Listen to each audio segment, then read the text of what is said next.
Thanks everyone for coming back after the break to hear me talk. Thanks to the organizers for this opportunity to address you. You were probably expecting to hear an exascale talk, but they had to rearrange the schedule a little bit. I'm going to talk to you about some applications. We heard some really interesting applications yesterday. I'm going to talk to you about perhaps some more mundane applications, but ones that are really more feasible for people like our software customers. Oh yeah, for people who don't know, Accelrys is a software and services company. We're just up the coast a few miles. We make software primarily for chemical and materials R&D. So what I wanted to begin with was, okay, we'll do it by hand. What is it that motivates the commercial customers that are doing modeling and computation and also HPC modeling? There's a few things that drive them. Primarily, the need for competitive products. I mean, they need to do something that lets them stand out from the crowd, whether that's a lighter weight alloy, like we heard yesterday, a better battery, or a more efficient photovoltaic, or a better drug. Because from my point of view, a pharmaceutical compound is just a funny type of material. They're also driven by the need to meet increasing regulation, environmental issues, meet consumer demands for greener products. Really, also the raw material costs, particularly in the case of energy, and just on the whole, the cost of R&D and discovering and producing new products is exorbitantly high. Why would they use modeling in this case? Here's a really high-level workflow of a typical R&D process. You start by selecting some candidate materials. I want to have a better lithium-ion battery, so let's try sticking all of these different things into the cathode to see if it holds more lithiums. I got to go make this, then I got to go test it. Typically, you're not doing one of these at a time. Today, everybody's doing high throughput, so it could be anywhere from tens to thousands. You've got to look through that, figure out which ones worked, which ones didn't, and then you've got to try to understand what went wrong, what went right, and use that to inform the next decision. If you can do modeling, I think many people are familiar with this, so I'll go really quickly. We hope that we can screen these with computation much faster than we can do it in the lab experimentally. You might not hit the nail on the head every single time, but these people just need to know which are the good leads, which are the bad leads. If I can identify the top 10% or top 20%, then I've cut down all this experimental effort by 80 or 90%. The other very important aspect is the modeling can help in the analysis. By looking at what happens to these materials at the molecular scale, instead of just phenomenologically saying what works, what doesn't work, you can understand what are the atomic or crystalline interactions that are making one material better than another.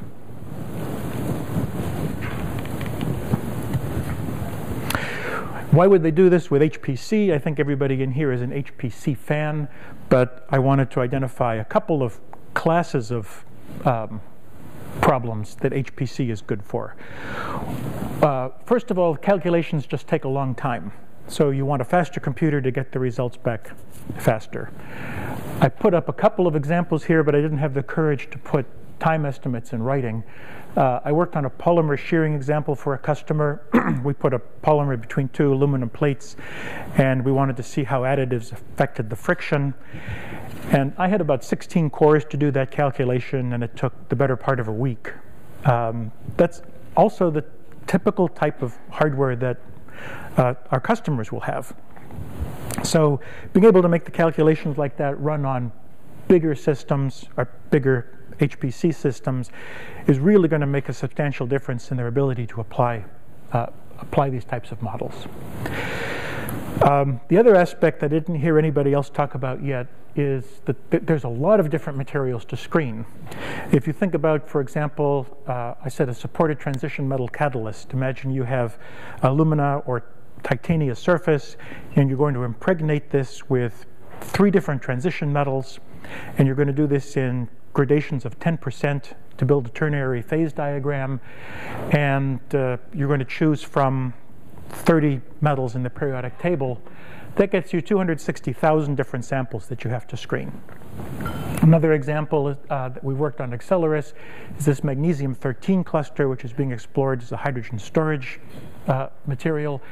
If you want to substitute 2 or 3 elements for the magnesium, you quickly get up into millions of different samples that you have to screen. This is a sort of application that we used to call embarrassingly parallel.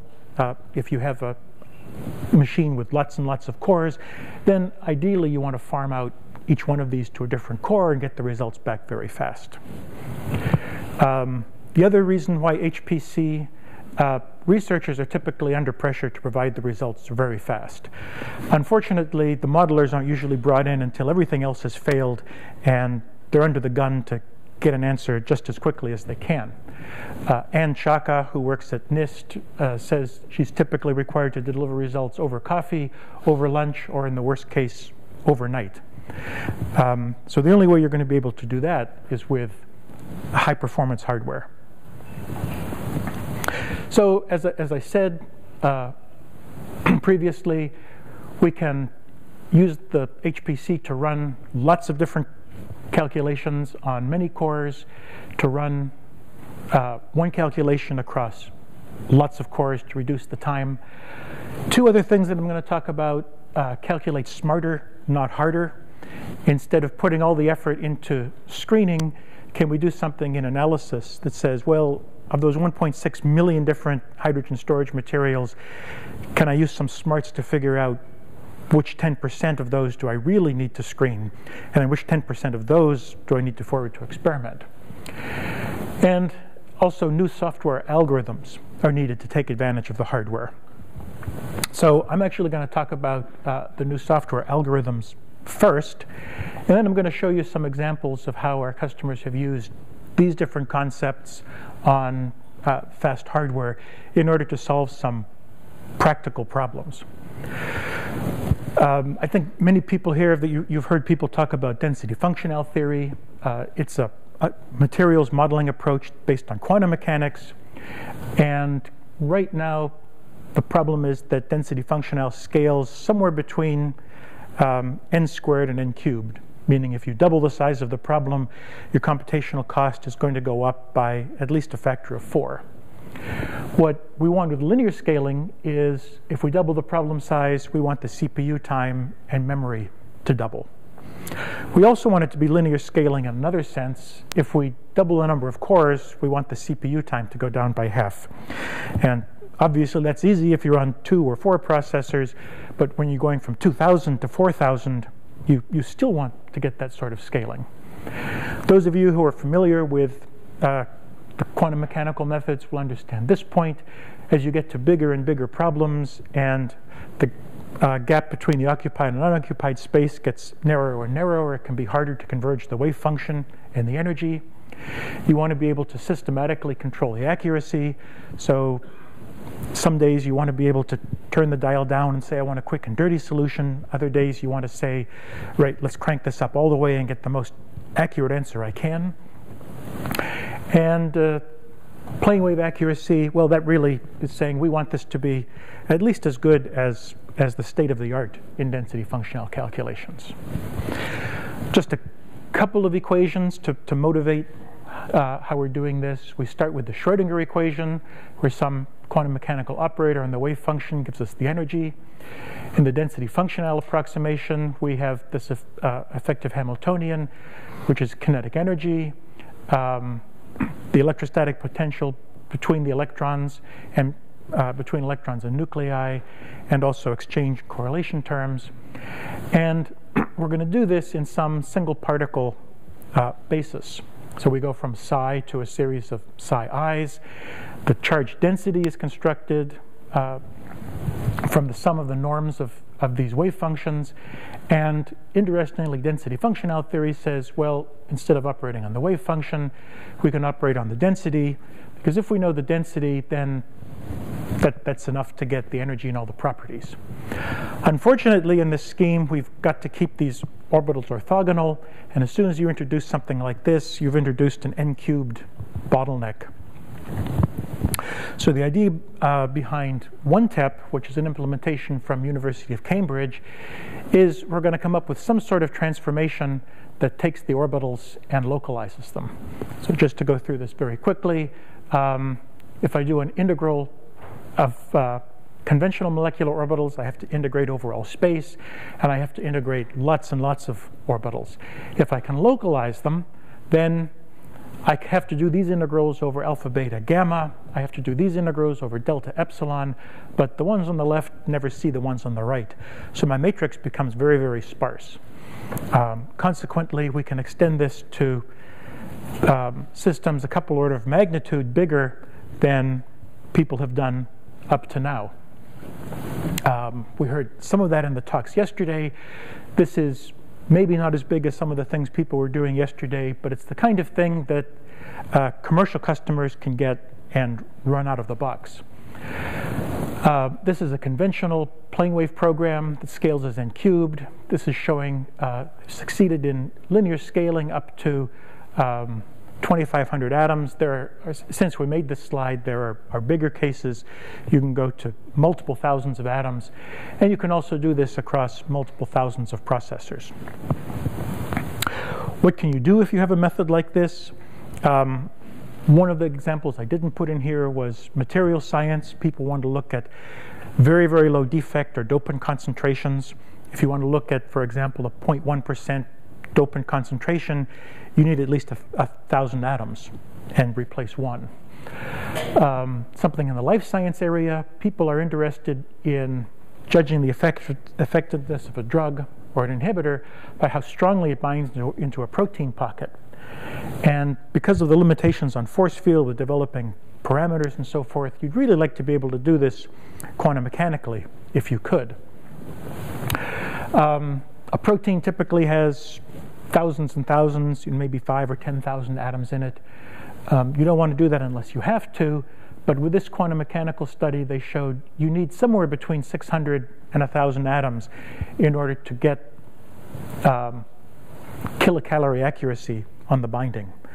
So we're forced to do, let's say, roughly 1,000 atoms, and a program like ONETEP, which is linear scaling, is really the only practical way of doing that with DFT right now.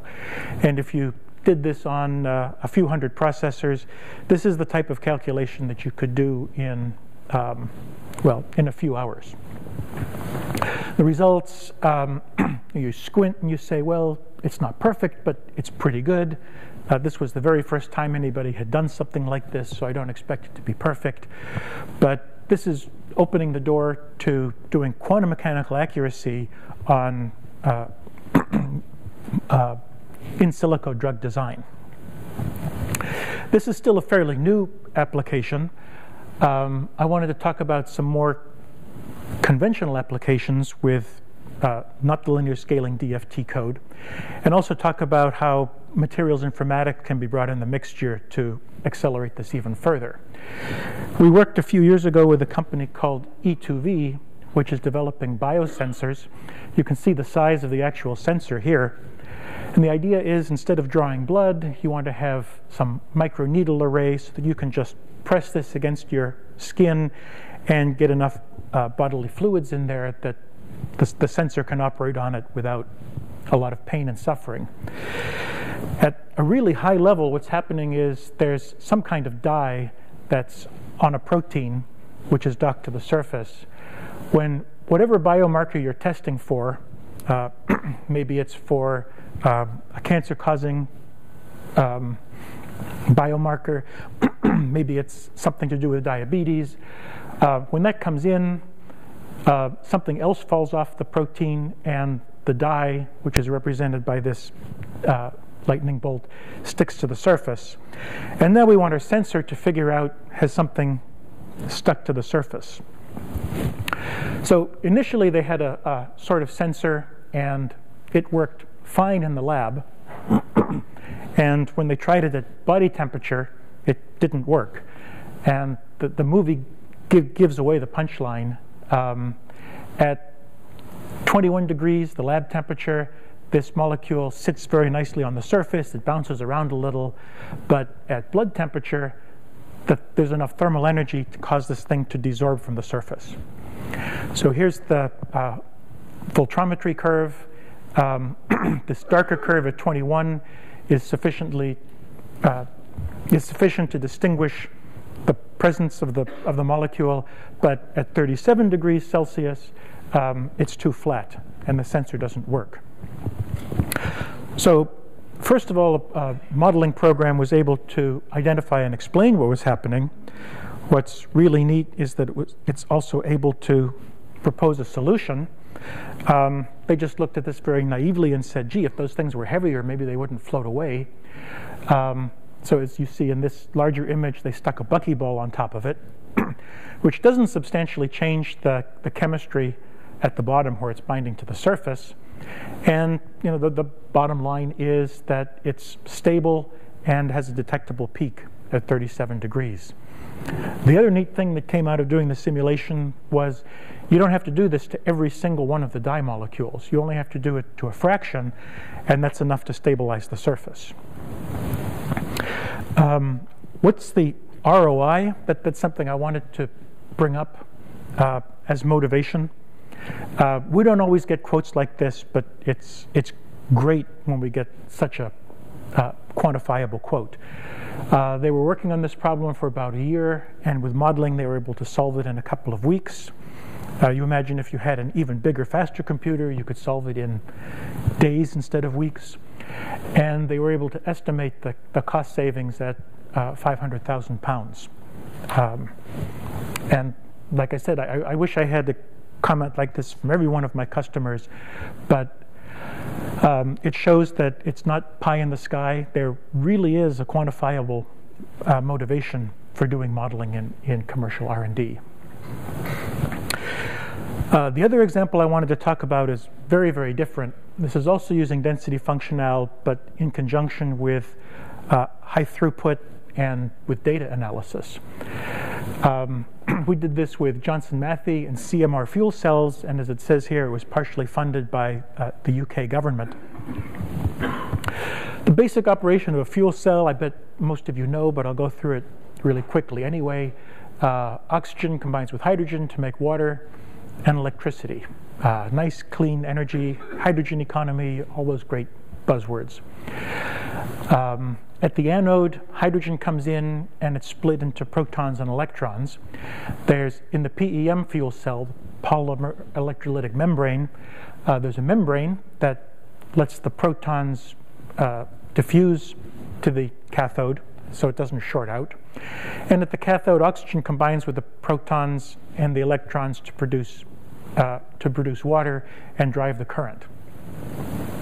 There's lots and lots of different aspects of this that we could look at, but the one we looked at with Johnson Matthey was the catalyst at the cathode that's responsible for the so-called oxygen reduction reaction. What we want to do is find out how to make this reaction more efficient and also get rid of platinum. I was at another catalyst conference where somebody estimated, yes, we could come up with the perfect fuel cell right now for automotive applications, but it would be based on platinum, and nobody could afford to buy the car. So here's a sketch of the entire reaction at the cathode. We're going to focus just on these first two steps where the oxygen absorbs on the platinum surface and then subsequently falls apart. It's well understood there's a charge transfer from the highest occupied orbital of the oxygen into the surface that weakens the bond. It dissociates, and then it can subsequently react to form water. So what we're looking to do is come up with some modifications to this surface that will make it even more efficient and cheaper. One thing that we know about catalysts from Sabatier's principle is this is all driven by that interaction that I just talked about. If that reaction of the oxygen with the surface is too weak, then there's not going to be enough transfer from the orbitals of the oxygen into the surface. The bond won't fall apart. There won't be any reaction. If the bond is too strong, then desorption can't take place.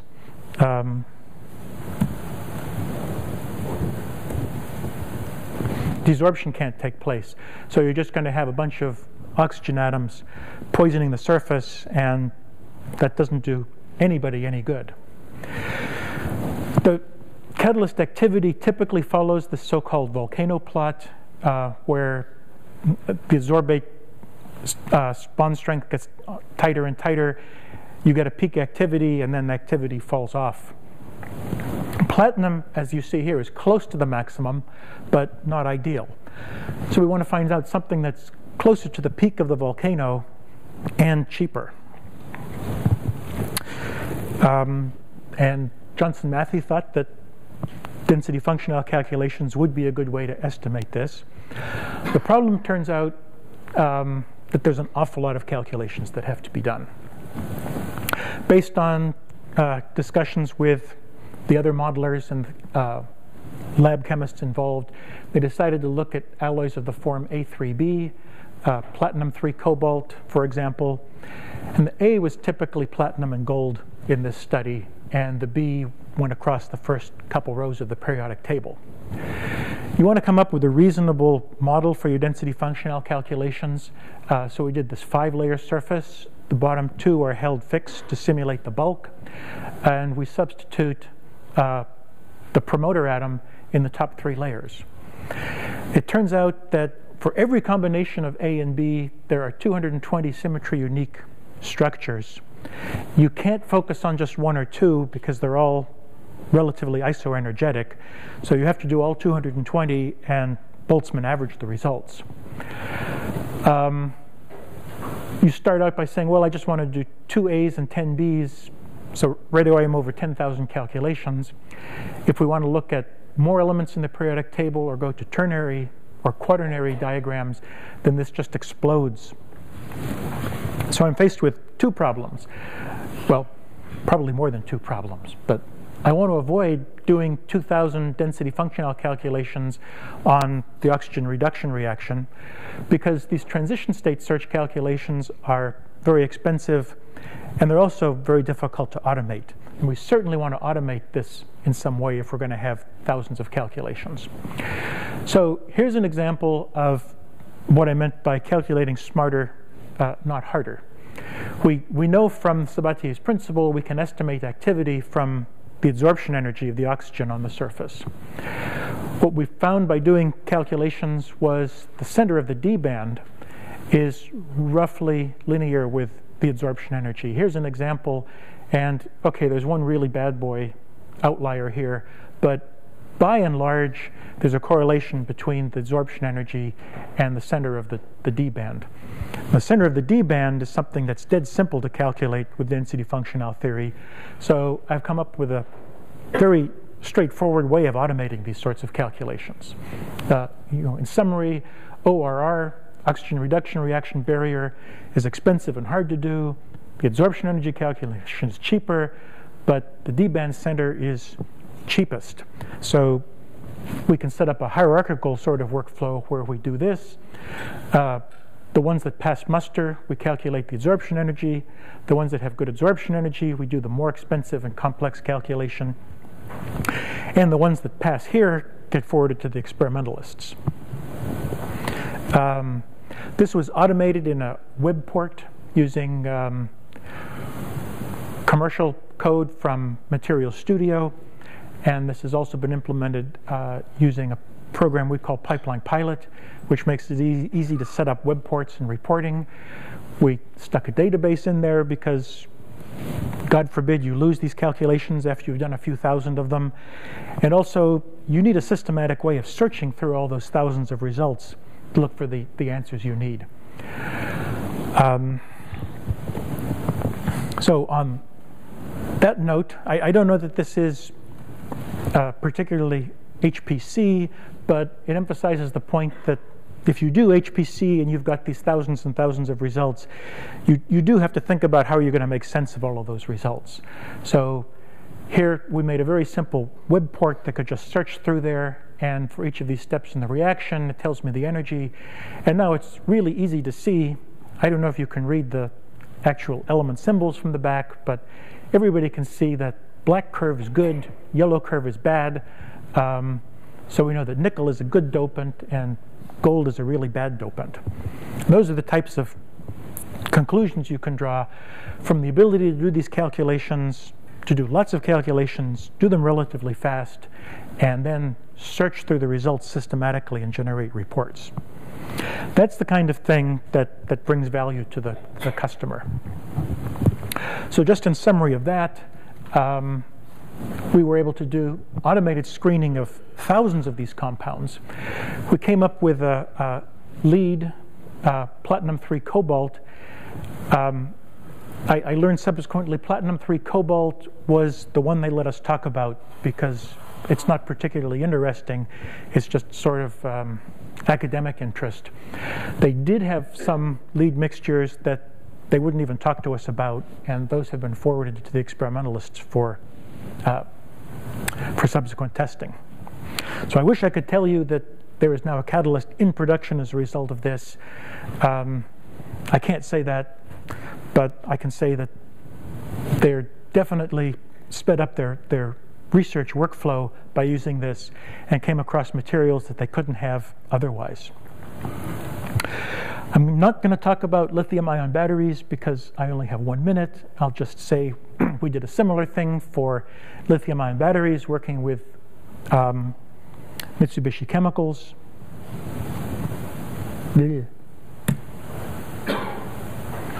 And by measure of the Pareto surface, this was the compound they were using. This is the list of leads that are better in the sense that as you come down along the surface, you're getting to more and more viable compounds. And you can ask me about that if you're interested. I'll just summarize by saying high-performance computing is being used by a lot of commercial organizations. They find that it really solves their problems. It speeds up their research, cuts down cost. It's a combination of new software algorithms and hardware, as well as clever people that are making it possible for the programs to do this. And thanks for your attention.